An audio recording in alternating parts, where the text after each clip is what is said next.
Hi, and welcome to my poetry reading.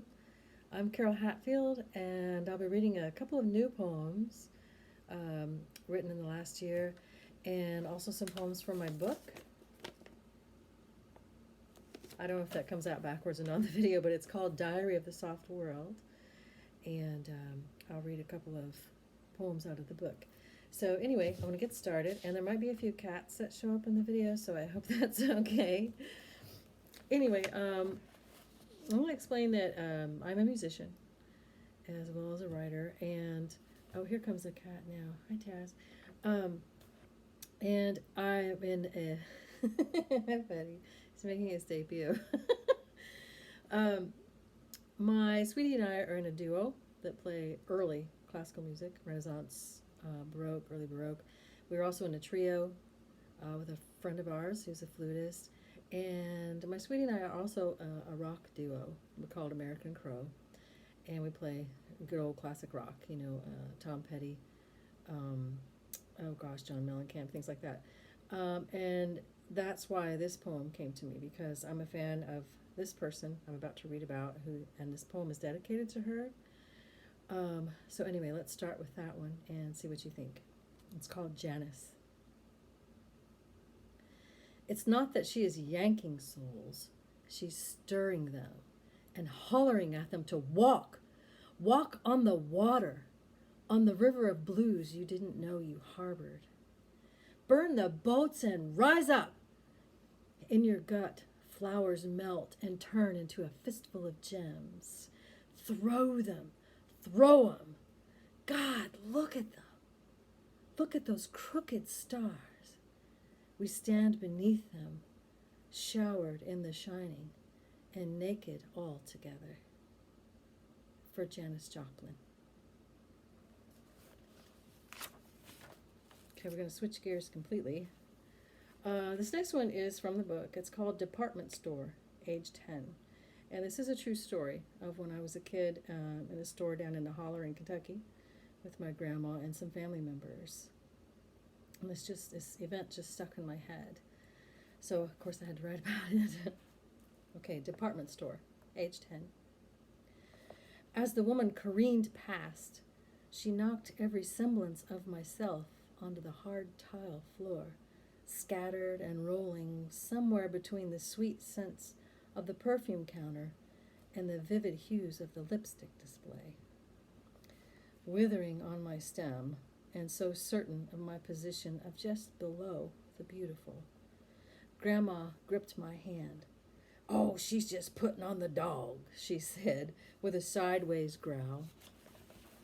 Her voice, the shining scythe of experience, clearing the weeded clutter and filling me with flowers. Okay. We're going to jump around a little bit more.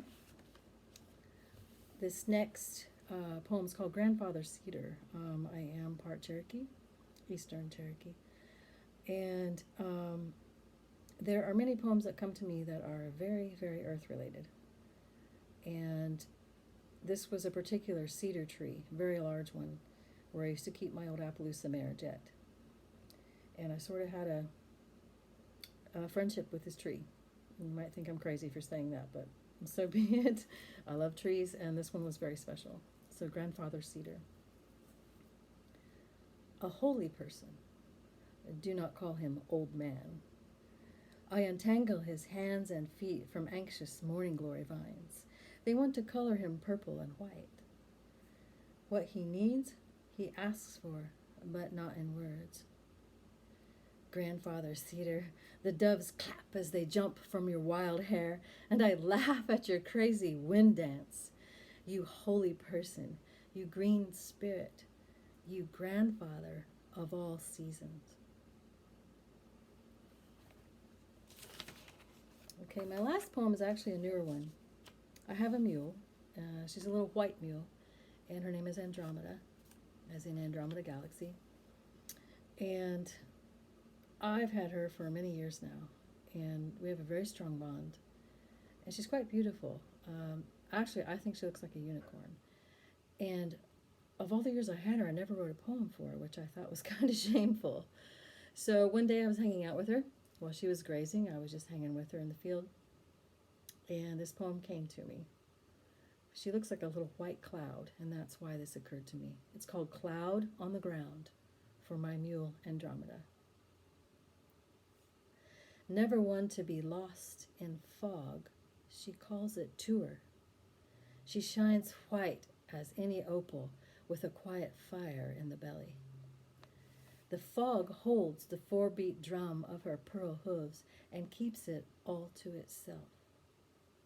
The sky recognizes her, molds and forms soft cotton sculptures in her honor. Cloud on the ground she is. With one flick of her tail, the rain obeys, and we ride the afternoon on a veil of gray, iridescent at the core. So she makes me feel like a pearl, too. Anyway, those are my poems for today. And I hope you will join me in the future for some more poems. And you're welcome to join me online. I have a WordPress page called inotherwords.vision. And please join me there and read poems for free. And thank you very much for joining me.